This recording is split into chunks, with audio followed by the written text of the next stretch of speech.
今一开始来关心劳法署北分署前分署长谢依荣，因为牵涉贪污，检方申请羁押禁见。新北地方法院是表示，谢依荣牵涉多例罪，影响采购结果，涉嫌摕不当利益，有灭证逃亡的疑虑，所以裁定收押禁见。另外，劳动部伫昨昏公布霸凌案重新启动调查的报告。这个报告是认定涉案的公务员会想要开行底路，甲谢依荣同会场霸凌有关系。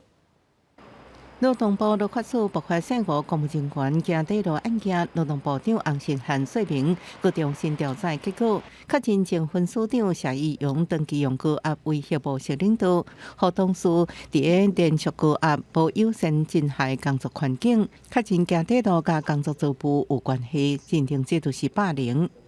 在他难以向上反映修正的情境下，这也造成了无姓公务员生前莫大的心理压力跟疲劳，这一点，就我们调查委员会所有内外部的委员都认定，这就是霸凌。伫这场霸凌的判断，做执行人员的涉案的公务人员接受谢依荣指派的指令权限，毋是交由业务单位处理，就是超过业务顶悬合理而且必要的范围。为谨慎调查，也增加访谈人员、加指控内容的调查。